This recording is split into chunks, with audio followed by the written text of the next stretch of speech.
नमः संस्कृताय मित्रों।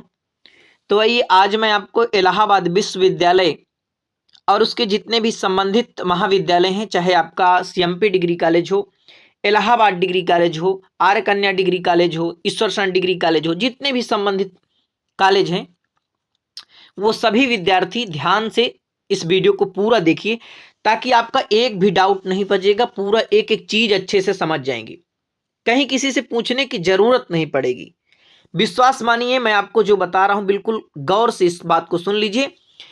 तो ये आपका अब सेमेस्टर वाइज जो है एग्जाम इलाहाबाद यूनिवर्सिटी अब कराने लगा है। पहले ईयरली होता था। तो आपकी जो एनईपी 2020 की नई शिक्षा नीति जो लागू हुई है, अब आपका बीए 4 साल का हो चुका है। तो आपके जो प्रथम सेमेस्टर यानी संस्कृत मेजर विषय जो आपने चुना है, और इसमें आपका पूर्णांक 70 का, यानी ये प्रथम प्रश्न पत्र 70 का होगा और दूसरा प्रश्न पत्र वो भी 70 का।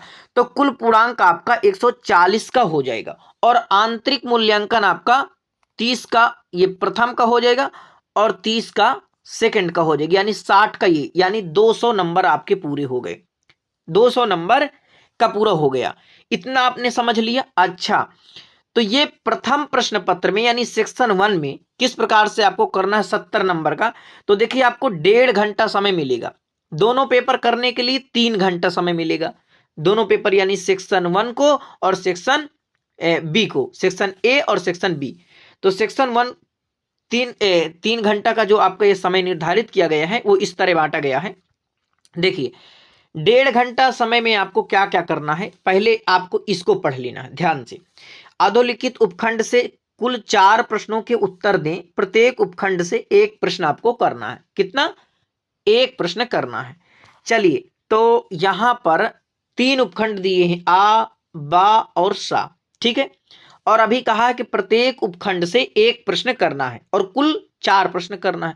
तो यदि हम एक एक प्रश्न करेंगे तो कुल 3 उपखंडों में से 3 प्रश्न बनेंगे, यानी कि एक प्रश्न 7 नंबर का है। तो 7 दूना 14, 7 के 21 नंबर हुए, और 4 तो 7 चौक 28 यहाँ पर लिखा है कि 4 प्रश्न करना है। एक प्रश्न 7 नंबर का है, तो 28 नंबर आपके कुल हो जाएंगे। चलिए, तो इसी बात को अच्छे से समझ लेंगे तो नीचे की बातें आप बहुत आसानी से समझ जाएंगे। जैसे अपने आखंड में अभिज्ञान शाकुंतलम का 2 आपसे अभिज्ञान शाकुंतलम के श्लोक दिए जाएंगे। उसमें से यदि आपने एक श्लोक की जो है क्या करना है, अनुवाद करना है। अनुवाद आपने कर दिया, ठीक है, यानी पहले आप संदर्भ लिखेंगे, प्रसंग लिखेंगे, फिर इसके बाद अनुवाद आप कर दिए। ठीक है, यानी अनुवाद ही करना है आपको। तो ये आपका 7 नंबर आपको मिल गया। इसके बाद यदि आपने इस प्रश्न को भी, यानी कि 4 अभिज्ञान शाकुंतलम के श्लोकों में से 2 अभिज्ञान शाकुंतलम के श्लोक आपने कर दिए, तो आपके 14 नंबर बन गए। कितने? 14 नंबर। यानी इन 3 खंडों में से ध्यान देना, जैसे कि आ है और बा है और सा, इन 3 खंडों में से किसी एक खंड का, चाहे सा का, चाहे बा का, चाहे आ का, इनमें से किसी एक खंड के 2 प्रश्न करने। जैसे मान लो इस खंड के आप 2 कर लीजिए, चाहे तो आपने बा खंड में मान लो यहां से आपने एक अभिज्ञान शाकुंतलम की श्लोक की व्याख्या कर दी। ठीक है, अब अभिज्ञान शाकुंतलम की सुक्ति, 2 सुक्तियां दी जाएगी, उनमें से एक सुक्ति की व्याख्या आपको करना है। आपने इस प्रश्न को कर दिया और इधर से एक श्लोक वाला कर दिया, 2 प्रश्न आपके तैयार हो गए। इसके बाद आपने इसे कर दिया अभिज्ञान शाकुंतलम के संस्कृत छाया, तो इसमें से 2 आपको देंगे पद, उसमें से एक छाया वाला प्रश्न है। एक छाया कर दिया, एक सुक्तियां कर दिया और एक आपने श्लोक कर दिया। 3 प्रश्न आपके बन गए। अब ये देखिए, ये आपका एक दिया है छंद का, तो चाहे आप 2 छंद देंगे, इनमें से एक करना है। फिर ये दूसरा है, 2 छंद देंगे, इसमें से एक करना है। तो यदि आपने सा खंड में इनमें से 2 कर दिया और इनमें से एक एक कर दिया, तो आपके यानी कि 1 और 2 यानी ये 3 हो गए। यानी कि आ खंड में 1 और बा खंड में 1 कर दिया। ठीक है, और यहां सा खंड में आपने 2 कर दिया, तो आपके जो है 4 प्रश्न बन गए। कुल मिला के मैं जो बता रहा हूं कि 3 खंड दिए हैं, आ और बा और सा, इसमें से किसी एक खंड के 2 प्रश्न करना है। मान लो आपने आ खंड से 1 प्रश्न कर दिया और सा खंड से 1 प्रश्न कर दिया, और जो बा वाला खंड है अभिज्ञान शाकुंतलम की सुक्तियां भी आप उसकी व्याख्या कर देंगे। कोई सुक्ति पूछेगी उस सूक्ति की आपने व्याख्या कर दिया, और एक संस की छाया का प्रश्न आया है उसको भी आपने कर दिया। तो आपके 4 प्रश्न बन गए। आशा करता हूं कि समझ गए होंगे। आगे चलिए, तो अब आपको यहां पर अधोलिखित में से ये खा खंड है, 3 प्रश्नों के उत्तर दें और संस्कृत व्याख्या का प्रश्न सभी के लिए अनिवार्य है।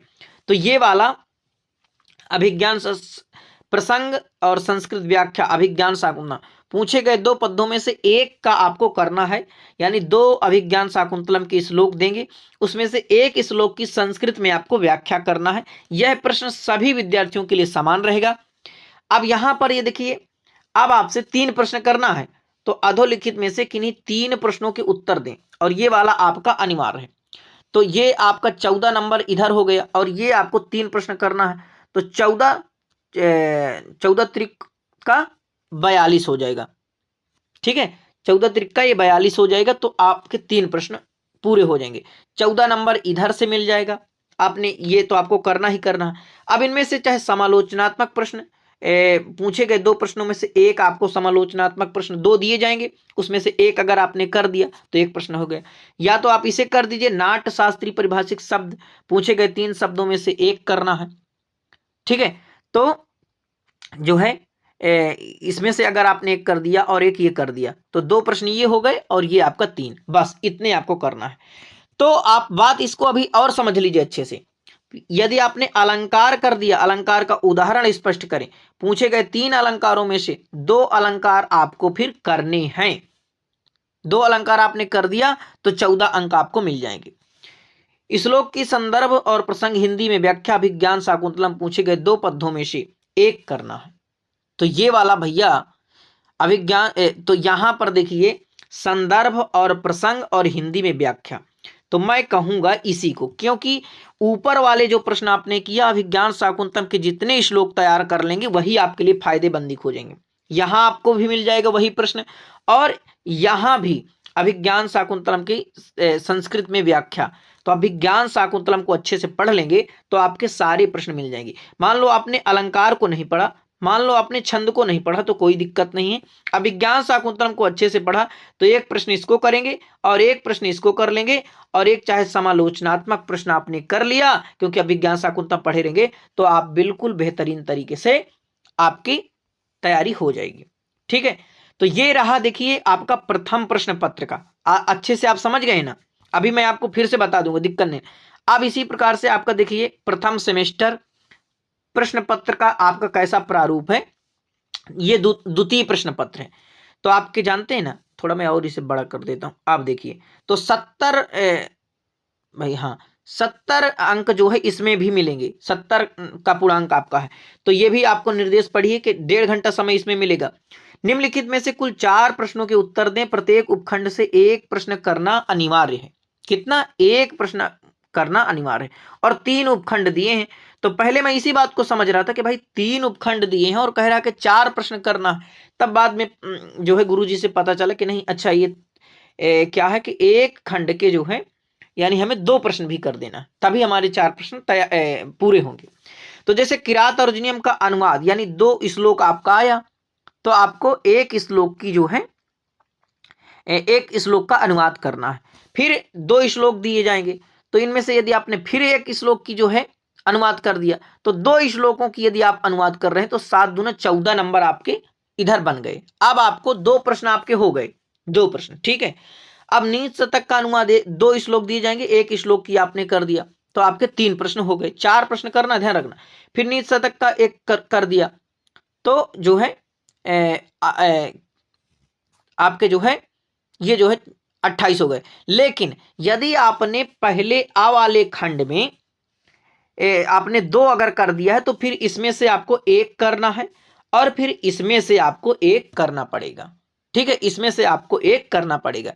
तो आप समझ सकते हैं, यदि जो आपको सरल लगे, तो मैं कहूंगा कि यदि आपको किरात और नियम कठिन लगे तो नीच शतकम के 4 श्लोक दिए जाएंगे, तो उनमें से आपको 2 की जो है 2 का अनुवाद कर देना, 2 का क्या कर देंगे? अनुवाद कर देंगे। तो 2 प्रश्न आपके इधर हो जाएंगे, और ये आपका एक किरात से हो जाएगा, 3 हो जाएगा, और ये आपका व्याकरण से संबंध प्रश्न 2 में से एक आपको करना है। व्याकरण से संबंध 2 में से एक करना है।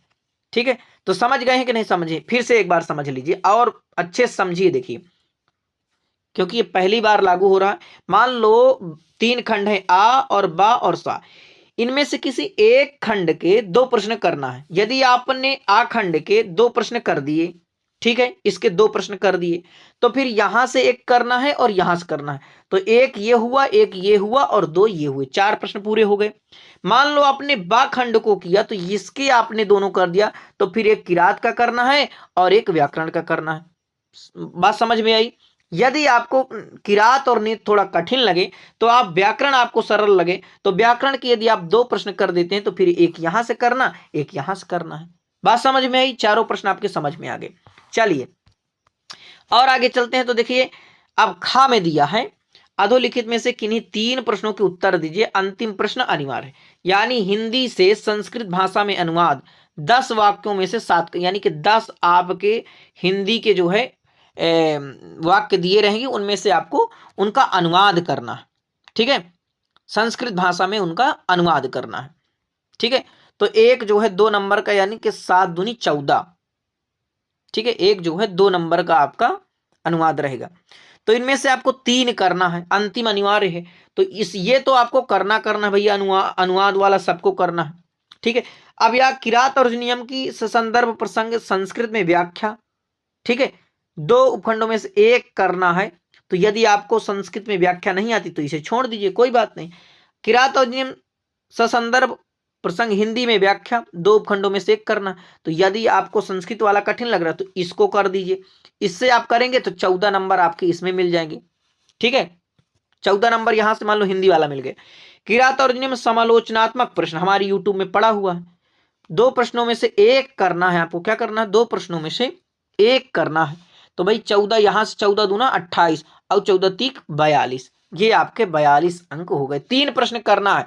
तो आप फिर से समझ लीजिए, यहां से आपने हिंदी वाला कर दिया और ये आपको करना ही करना है।